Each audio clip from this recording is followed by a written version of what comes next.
Assalamualaikum warahmatullahi wabarakatuh. Hello everyone, perkenalkan nama saya Erin Kurniasi dari program studi teknik elektro dengan NIM C2220201001. Nah, di sini saya akan memenuhi tugas organisasi dan arsitektur komputer presentasi, yaitu perancangan alat penyortiran buah tomat berbasis Arduino Uno.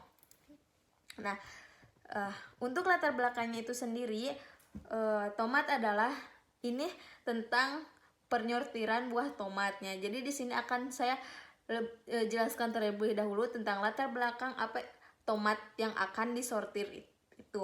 Nah, tomat adalah tanaman yang memiliki dua jenis akar, yaitu berakar serabut dan berakar tunggang. Pusat perbelanjaan atau pasar tradisional sebelumnya membeli dari petani, para pedagang, dan mengecek terlebih dahulu secara manual untuk membentuk tingkat kematangan tomat tersebut. Tomat yang terbaik biasanya dapat terlihat dari warna kulit tomat. Tomat yang masih segar, yang masak pada pohon biasanya berwarna kemerahan, dan tomat yang setengah masak lalu dibiarkan beberapa hari sehingga masak biasanya berwarna orange. Nah, apa sih manfaat dari penyortiran itu sendiri? Yang pertama, automatisasi proses. Nah, apa itu automatis proses? Automatis proses adalah alat ini dapat mengotomatiskan proses penyortiran buah tomat, mengurangi keterlibatan manusia, dan meningkatkan efisiensi produksi. Nah, kemudian peningkatan akurasi dengan menggunakan sensor dan teknologi pemrosesan data yang terkandung dalam Arduino Uno. Alat ini dapat meningkatkan akurasi penyortiran buah tomat. Hal ini dapat membantu memindahkan kesalahan manusia dalam mengidentifikasi dan memilah buah tomat. Kemudian efisiensi waktu. Proses penyortiran yang otomatis dapat menghemat waktu produksi. Alat ini dapat bekerja lebih daripada penyortiran manual, meningkatkan output produksi dan mengurangi waktu produksi secara keseluruhan. Nah, jadi dengan adanya alat ini, penyortiran tomat yang merah, yang orange itu bisa lebih cepat gitu, tidak secara manual oleh manusia lambat gitu. Nah, dengan adanya alat ini, efisiensi waktunya juga lebih cepat gitu. Kemudian yang keempat, reduksi pemborosan. Nah, dengan akurasi yang tinggi, alat penyortiran dapat membantu mengurangi pemborosan buah tomat yang tidak memenuhi standar atau kualitas yang diinginkan. Yang kelima, penyortiran berdasarkan kriteria tertentu. Nah, untuk Arduino Uno meningkatkan penyortiran berdasarkan kriteria tertentu seperti ukuran, warna, atau tingkat kematangan. Ini memungkinkan produsen untuk menghasilkan produk yang sesuai dengan kebutuhan pasar atau persyaratan khususnya. Jadi misalnya dengan adanya alat ini kita bisa membagi sesuai dengan ukurannya, warnanya, dan tingkat kematangannya. Kemudian monitoring dan kendali. Arduino dapat digunakan untuk memantau dan mengendalikan berbagai aspek operasional alat penyortir. Ini memberikan fleksibilitas dan kontrol yang lebih besar kepada operator produksi. Yang ketujuh, peningkatan kualitas produk. Nah, dengan penyortiran yang lebih akurat, alat ini dapat membantu meningkatkan kualitas buah tomat yang dipasarkan. Ini dapat menciptakan reputasi positif untuk produsen dalam hal kualitas produksi. Jadi dengan adanya alat ini, para penjual bisa menyortir lebih ketat lagi tentang kualitas tomat tersebut. Nah, yang ke-8, pemantauan data produksi. Nah, Arduino Uno dapat diprogram untuk mengumpulkan data tentang proses penyortiran, termasuk statistik tentang jumlah buah yang disortir, waktu yang diperlukan, dan tingkat keberhasilan. Nah, informasi ini dapat digunakan untuk analisis produksi dan perbaikan proses di masa depan. Nah, kemudian 9, dukungan untuk pertanian berkelanjutan. Nah, dengan adanya alat ini gitu, untuk kedepannya dengan meminimalkan proses dan meningkatkan efisiensi, alat ini dapat mendukung praktik pertanian yang lebih berkelanjutan dengan mengoptimalkan penggunaan sumber daya. Nah, yang terakhir itu pengembangan teknologi lokal.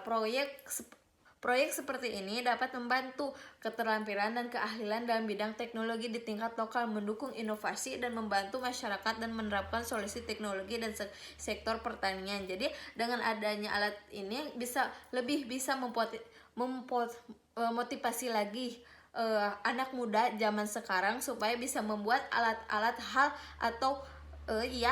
alat-alat yang lebih canggih lagi daripada ini. Jadi ketika adanya alat ini gini, wah bagus alat ini. Nah, apakah kita bisa menciptakan alat yang lebih canggih dari ini? Nah, kemudian dari motivasi ini anak muda zaman sekarang bisa gitu meningkatkan lagi kreativitasnya gitu. Nah, yang tadi itu manfaatnya. Kemudian lanjut dengan gambaran umum. Nah, ada 2 gambaran umum. Yang pertama, perancangan perangkat keras, yaitu pada tahapan ini dilakukan proses pembuatan sistem mekanik dari alat penyortiran buah tomat yang menjadi objek penelitian. Yang kedua, perancangan perangkat lunak. Nah, Arduino menggunakan perangkat lunak sendiri yang sudah disediakan di website resmi Arduino. Bahasa yang digunakan dalam perancangan lunak adalah C dengan beberapa library tambahan untuk sistem pendeteksi buah tomat. Kemudian apa saja sih komponen-komponen yang ada pada alat ini? Nah, komponen atau alat yang digunakan pada alat ini dibedakan menjadi 2. Yang pertama yaitu prosesor Intel Arc dan Celeron RI3. Nah, yang pertama memori 2 GB, yang kedua hard disk 500 GB, ketiga solder, obeng, gurinda atau penggaris atau meteran bor. Yang kemudian bahan penelitian yang digunakan adalah yang pertama Arduino Mega 2560, yang kedua sensor warna, yang ketiga sensor jarak, motor servo Arduino ID 1.81, yang keenam bahasa pemrograman C, Arclic, kabel jumper dan adaptor. Nah, kemudian bagaimana sih cara kerjanya? Nah, ada 4 caranya. Yang pertama, microcontroller. Pada perancangan ini rangkaian controller yang digunakan yaitu Arduino Uno Mega 2560. Pada Arduino Mega 2560 terdapat microcontroller Atmega 2560 yang berfungsi sebagai pusat kendali dari sistem dan beberapa rangkaian penduduk seperti blok rangkaian, cathode atau regulator rangkaian komunikasian serial USB biasanya menggunakan Type-C H340 dan blok rangkaian cathode khusus 3,3 volt. Yang kedua, motor servo penggerakkan conveyor. Pengujian motor servo dilakukan dengan menghubungkan pin digital Arduino dengan pin data dari motor servo, kemudian mengupload example motor servo yang terdapat pada programan ID Arduino. Yang ketiga C, atau bisa kita sebut dengan C, yaitu motor servo penggerak pemilihan tomat sama pada prosesor penggerak conveyor. Pengujian motor servo untuk penggerak bilah pemilihan tomat dilakukan dengan menghubungkan pin digital Arduino dengan pin data dari motor servo, namun dengan sequence program Arduino yang berbeda. Dan D, sensor warna TCS 3200. Modul sensor RGB yang digunakan pada perancangan ini yaitu tipe TCS 3200, di mana pada modulasi ini terdapat minimal 2 pin kontrol yang berfungsi sekaligus sebagai pin data. Nah, kemudian sensor jarak. Pengujian model sensor HCR4 ini dilakukan dengan menghubungkan modul kemudian modul ke sistem Arduino dan menguploadnya setelah library HSR04. Untuk kesimpulannya, 1.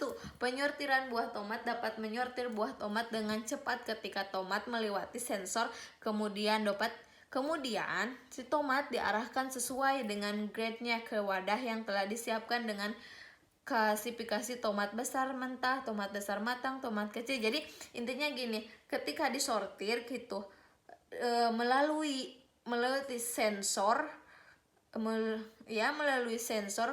si tomat diarahkan ke dalam habitatnya. Misalnya habitat itu seperti ukurannya mentah atau matang atau besar atau kecil gitu. Jadi ketika si tomat melewati sensor itu bisa terarahkan ke dalam habitatnya sendiri. Yang kedua, proses perancangan dan implementasi alat ini memberikan pengalaman berharga dalam pengembangan solusi automation penggunaan Arduino. Pengetahuan yang diperoleh dan dapat diterapkan dalam proyek-proyek serupa ini di masa depan. Jadi ketika adanya alat ini bisa lebih memotivasi gitu anak-anak muda untuk lebih kreatif lagi membuat alat-alat di bidang pertanian. Bukan di bidang pertanian saja, tapi bisa di bidang apapun itu gitu. Kemudian secara pribadi, pengembangan atau tim proyek dapat menyampaikan kesan dan pembelajaran pribadi dari proses perancangan ini, dapat mencakup hambatan yang diatasi, keberhasilan yang dicapai, dan aspek-aspek lain yang dianggap signifikasi. Mungkin sekian dari presentasi saya. Ada question untuk kita semua yang menonton, yaitu belajarlah dari kemarin, hiduplah untuk hari ini, dan harapkan untuk besok. Hal terpenting adalah jangan berhenti bertanya.